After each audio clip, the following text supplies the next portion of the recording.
Hello guys, अस्सलाम वालेकुम से welcome back to my YouTube family. आप सब कैसे, उम्मीद करती हूँ आप सब अच्छे होंगे। आज का जो मैं रिएक्शन वीडियो लेके आई, उस वीडियो का टाइटल है एक लड़की की बारात वापसी का दर्दनाक वाकया। मुफ्ती हम्मद राजा मुरादाबादी की तकरीर है ये लिया है मैंने हाशमी साइबर वर्ल्ड चैनल से। इस वीडियो में ऐसा क्या होने वाला है वो तो वीडियो देख के पता चलेगा। इनकी वीडियो काफ़ी अच्छी होती है। आइए चलिए वीडियो देखते हैं, उसके बाद बाकी बातें बाद में करते हैं। ओ यार, कुछ दिन पहले की कहानी है।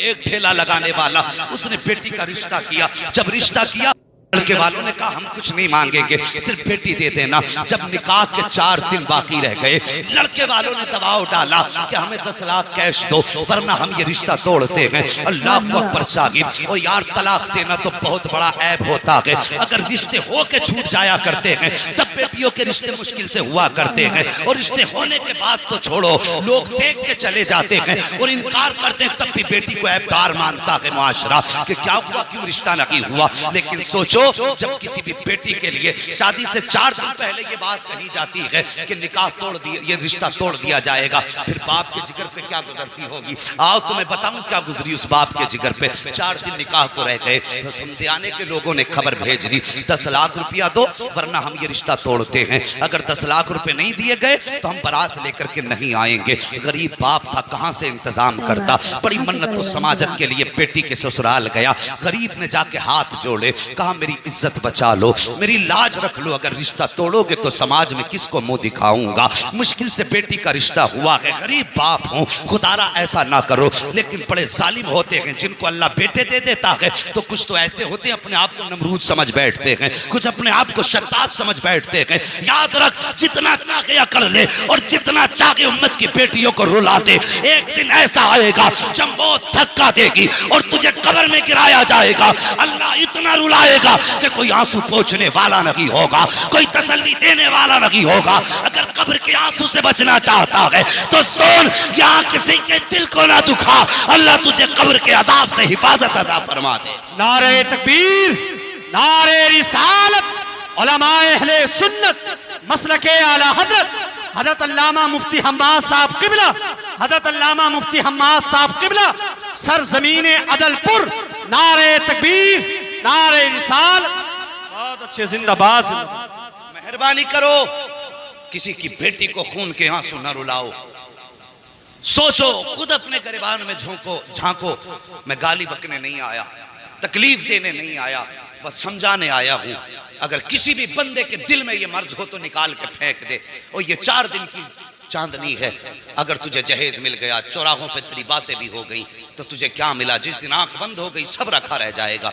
हमने तो दूल्हाओं को सेहरा उतरने से पहले मरते देखा है। हमने तो ये देखा है बारात गई है सेहरा बांध करके, लेकिन लड़का कफन में लिपट के आया है। और इस जिंदगी का क्या भरोसा जवानों। अगर दौलत की भूख दिल में हो तो निकाल दो, सिर्फ एक भूख दिल में रख लो, कोई राजी हो ना हो, मदीने वाला मुस्तफ़ा राजी हो जाए, हमसे हमारा नबी राजी हो जाए। और खुदा की कसम, जन्नत का सबसे सस्ता सौदा ये है किसी गरीब की बेटी का हाथ थाम ले।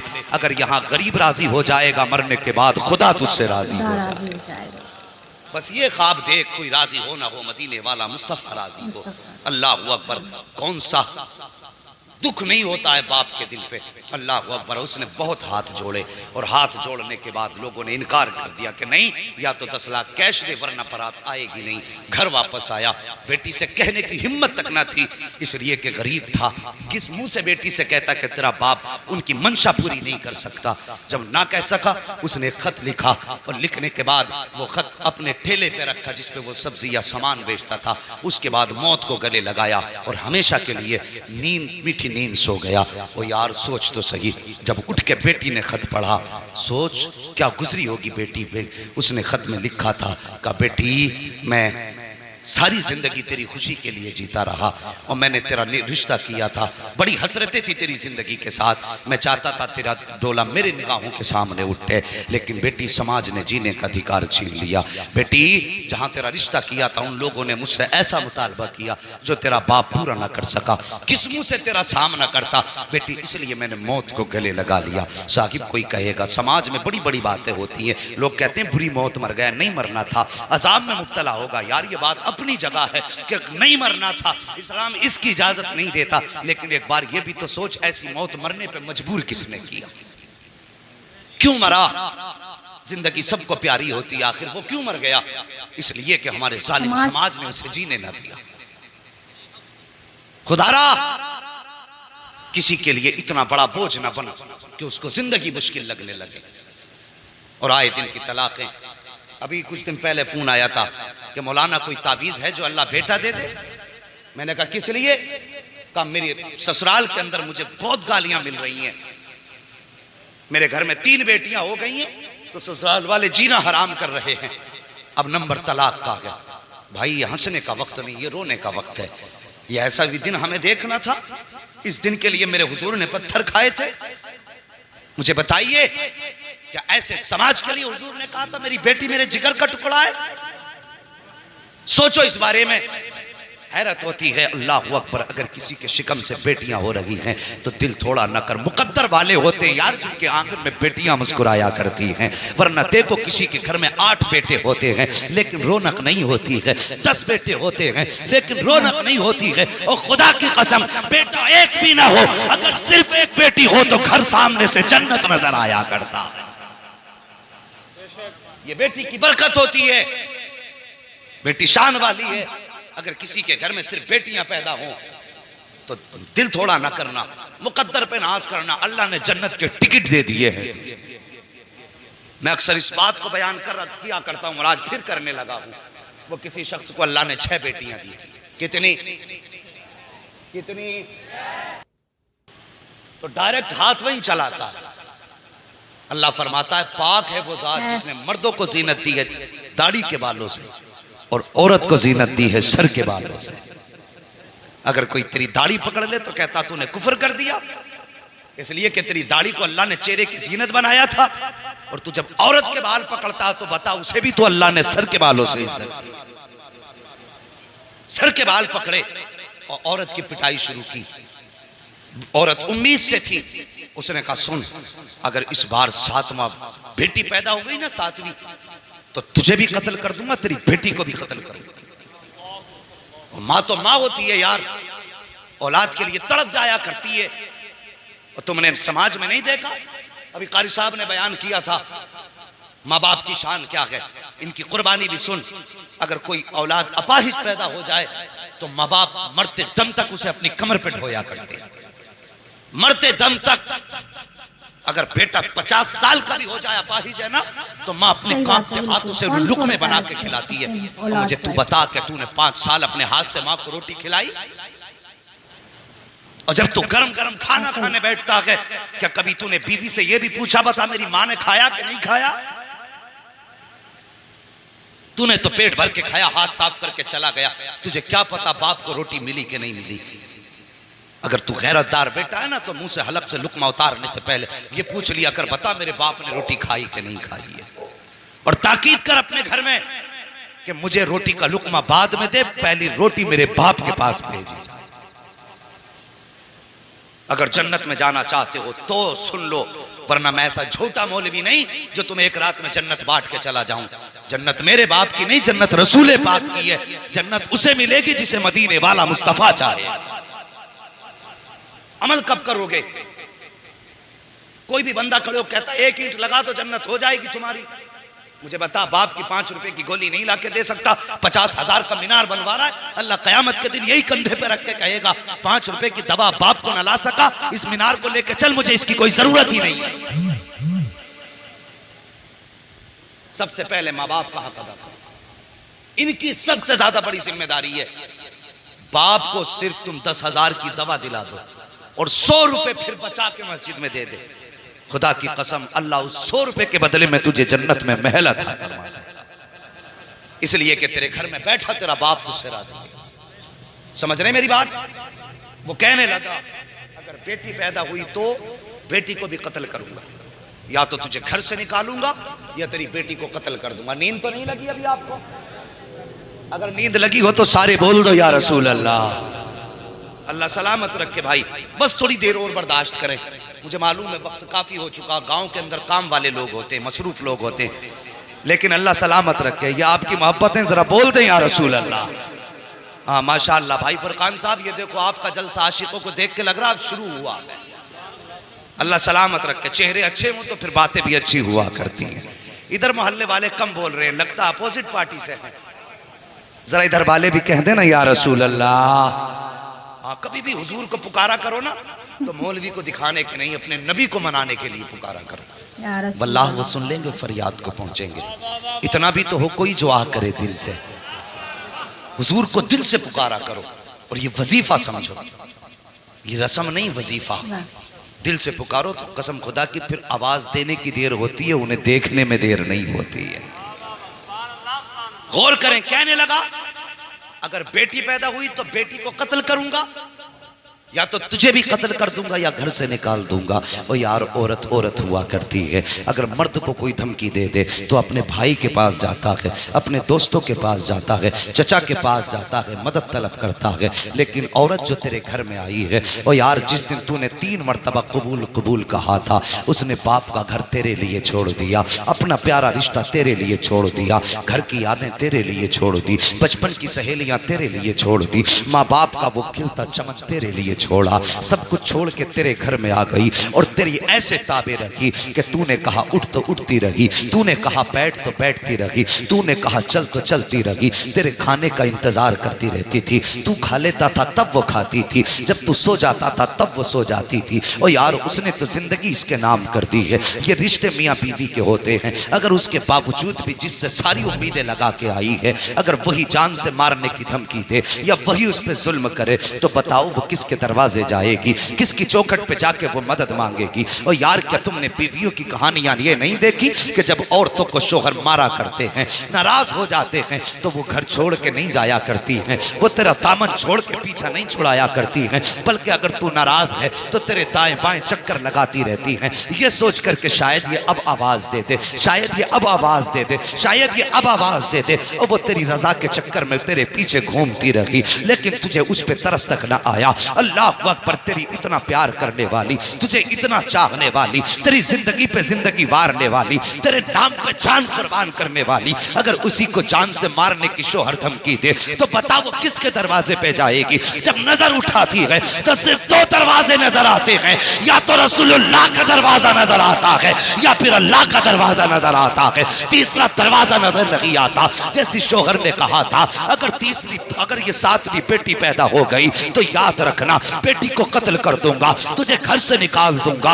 अल्लाह अकबर, मजबूर थी औरत, किसके दरवाजे पे जाती, किससे जाके मदद मांगती। अगर किसी के दरवाजे पे जा रही थी तो शोहर की बेइज्जती थी, किसी से मदद मांग रही थी तो शोहर की बदनामी थी। साहिब वो किसी के दरवाजे पे नहीं गई, वो किसी दुनिया वाले की चौखट पे नहीं गई, बल्कि जब सारी दुनिया सो जाती है वो अपना मुसल्ला बिछा देती है और सजदे में सर रख के रोना शुरू कर देती है और कहती है ए मेरे परवरदिगार, तू खूब जानता है मैं तेरी मजबूर बंदी हूँ। ए मेरे मालिक, तूने मुझे एक बेटी दी, मैंने दामन फैला के संभाली, तूने दूसरी बेटी दी, मैंने खुशियों से संभाली, तूने तीसरी बेटी दी, मैंने मोहब्बत से संभाली, तूने चौथी बेटी दी, मैंने फख्र से संभाली, या अल्लाह 5वीं 6ठी बेटी दी, मैं तेरी दी हुई नेमतों को संभालती रही। मगर मेरे मालिक, आज मेरे शोहर ने बहुत बड़ा दावा किया है, उसने चैलेंज किया है और उसने कहा है कि अगर बेटी पैदा होगी तो मैं बेटी को कत्ल कर दूंगा, बेटी को कत्ल करने के बाद तुझे घर से निकाल दूंगा। उसके बाद वो औरत रोई है,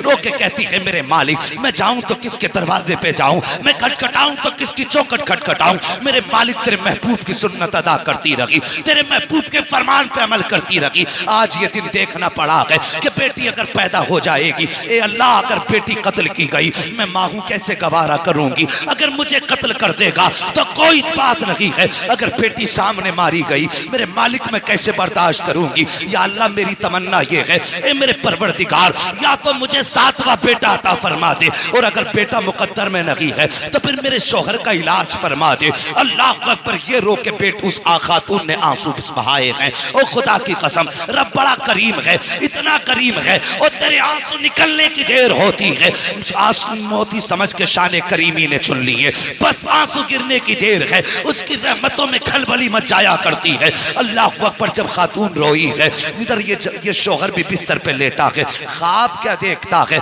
मैदान क़यामत है, हिसाब किताब हो रहा है, अमल तोले जा रहे हैं। का जब अमल तोला गया, इसके नामे अमाल में गुनाह ही गुनाह है। हुक्म होता है फरिश्तों, इसे उठा करके जहन्नम में डाल दो। वो कहता है जब फरिश्ते मुझे लेकर के चलने लगे, मैंने आवाज दे के कहा था, या अल्लाह मेरी खताओं को माफ कर दे, मेरे गुनाहों को माफ फरमा दे। आवाज कुदरत आई थी, फरिश्तों इसकी एक नहीं सुनी जाएगी, जाओ इसे दोज़ख में जाके डाल दो। अब जरा गौर करना, अल्लाह ने इसको 6 बेटियां दी थी, और पूछो इन उलमा से, जहन्नम के 7 दरवाजे बनाए गए हैं। ये कहता है जब फरिश्ते मुझे दोज़ख की तरफ लेके चले, अमल साथ न दे सके, रहमतों से भी मैं ना उम्मीद हो गया। वो कहने लगा जब फरिश्ते लेकर के चले हैं, जब जहन्नम के पहले दरवाजे पे लाए हैं, क्या देखता हूँ, पहले दरवाजे पे जहन्नम के मेरी बड़ी बेटी हाथ लगा के खड़ी हो जाती है और कहती है, या अल्लाह ये मेरा बाप है, इसने मेरी परवरिश की है, ये दोज़ख में जाएगा मुझे तकलीफ होगी, ए मेरे मालिक मैं इसे दोज़ख में जाने नहीं दूंगी। का फरिश्तों ने उस दरवाजे से हटाया है, दूसरे दरवाजे पे लेकर के गए हैं। वहां जाकर के क्या देखता हूँ, दूसरे दरवाजे पे दूसरी बेटी खड़ी है, तीसरे दरवाजे पे तीसरी बेटी खड़ी है, चौथे दरवाजे पे चौथी बेटी खड़ी थी, 5वें दरवाजे पे 5वीं बेटी खड़ी थी। का जब छठे दरवाजे पे लेकर के गए तो सबसे छोटी बेटी, छठी बेटी वहां पे खड़ी थी। का जब छठे दरवाजे से फरिश्तों ने हटाया है, उसके बाद बेटियां तो 6 थी, छठे दरवाजे से हटाया, 7वें दरवाजे पर जब लेकर के आए हैं, मैं क्या देखता हूं, 7 बेटियां तो नहीं थी, सिर्फ 6 बेटियां थी, इसलिए 7वां जहन्नम का दरवाजा खाली नजर आ रहा था। मैंने जब देखा 7वां दरवाजा खाली है, मैं डर गया, आंख खुल गई, मैंने कुछ ना सूझा मुझे, मैंने सजदे में सर रख दिया और रो के कहा था, या अल्लाह मुझे 7वां बेटा ना दे, अगर देना है तो अपने करम से मुझे 7वीं बेटी अता फरमा दे। नारे तकबीर, दोनों हाथों को उठाकर नारे तकबीर, नारे रिसालत, उलमाए अहले सुन्नत मसलके आला हजरत अल्लामा मुफ्ती हम्माद साहब किबला, हजरत अल्लामा मुफ्ती हम्माद साहब किबला, सरजमीने अदलपुर, सरजमीने अदलपुर, नारे तकबीर, नारे रिसाल। अल्लाह अकबर। ये बेटी होती है, अगर तेरे आंगन में बेटियां आई हैं, दिल थोड़ा न कर, बल्कि 2 रकात और ज्यादा पढ़। मालिक तेरा शुक्र है, तूने मेरे आंगन को जन्नत के टिकट से आबाद कर दिया है। वो तो निहायत सस्ता सौदा बेच रहे हैं जन्नत का। हम मुफलिस क्या मोल चुकाएं, अपना हाथ ही खाली है। हम मुफलिस क्या मोल चुकाएं, अपना हाथ ही खाली है। और साहिब बेटियां हों तो शुक्र के सजदे किया करो। और याद रखो, मैं बेटों की बुराई नहीं करता, मैं भी एक बेटा हूँ, लेकिन मैं दुआ करता हूँ अल्लाह मुझे मेरे माँ बाप का फर्माबरदार रखे। मैं जब तक जीऊँ हर बेटे को माँ बाप का फर्माबरदार रखे। बेटा वही कामयाब है जो माँ बाप का फर्माबरदार है। ये याद रखना मेरी बात, बेटा वही कामयाब है जो माँ बाप का फर्माबरदार है। जो माँ बाप का फर्माबरदार नहीं, उसकी दुनिया भी तबाह है और आखिरत भी तबाह है। ये जहन में बात रखना। और साहिब बेटियां बड़ी अजीब होती हैं। वो बाप से बेटी का रिश्ता भी बड़ा अजीब होता है, बड़ा अजीब होता है। जब बेटे भी साथ छोड़ जाते हैं ना बाप का, और बाप मुसीबत में हो, बेटी को पता चल जाता है कि बेटों ने साथ छोड़ दिया है, सब कुछ छोड़ के बाप के कांधे से कांधा लगा के बेटी खड़ी होती है और कहती है, बाप दिल थोड़ा करने की जरूरत नहीं, बेटे साथ न दे तो कोई बात नहीं, अभी जमीन पे तेरी बेटी मौजूद है। ये वीडियो बहुत अच्छी थी, बहुत इमोशनल भी थी। सही बात है कि अगर लड़की की शादी तय हो जाती है, गरीब बाप दहेज नहीं दे पाता, लेकिन दहेज के लालची लोग ये समझ नहीं पाते हैं कि वो कैसे शादी करेगा, क्या है, मतलब दहेज के चक्कर में कोई लड़की की शादी नहीं कर पाता है। तो ये तो हमारे समाज में ऐसी गंदगी है ना कि दहेज लेकर के ही शादी करेंगे। तो ये सोच बदलनी पड़ेगी गाइस। अगर जब तक हम सोच नहीं बदलेंगे तो आगे ऐसा तो चलता ही रहेगा। तो बाप उसने अपनी जान दे दी कि बेटी मैं तेरी खुशियाँ नहीं ला सका। तो गाइस ये बहुत ही इमोशनल है। वैसे भी बेटियाँ तो अल्लाह की रहमत होती है, बाप के लिए तो अल्लाह के दरवाजे खुल जाते हैं, लेकिन आजकल कोई समझता नहीं है। बेटियों को बोझ भी समझते हैं और बेटे तो कभी काम नहीं आते। हजारों लाखों में एक आध लड़के ऐसे होते हैं जो अपने माँ बाप के बुढ़ापे तक साथ देते हैं। आजकल तो मैं देखती हूँ कि शादी हो गई, हम अलग हो गए, हम नहीं रहेंगे अपने माँ बाप के साथ, सास ससुर के साथ। तो ऐसा नहीं होना चाहिए। बेटे को हमेशा अपने माँ बाप की कदर करनी चाहिए। अगर आप नहीं करोगे तो कौन करेगा? अगर आप आप ऐसे रहोगे तो आपके बच्चे भी आपके साथ ऐसा करेंगे। तो गाइस ये वीडियो बहुत इमोशनल थी, बहुत अच्छी लगी मुझे। आपको कैसी लगी मुझे कमेंट बॉक्स में ज़रूर बताइएगा। अगर आपको मेरी वीडियो अच्छी लगती है तो प्लीज़ मेरे चैनल को सब्सक्राइब कर दीजिए, मुझे सपोर्ट कीजिए ताकि मैं इसी तरीके की वीडियो आपके लिए और बना सकूँ। मिलते हैं अगली वीडियो में, तब तक के लिए अल्लाह हाफिज़।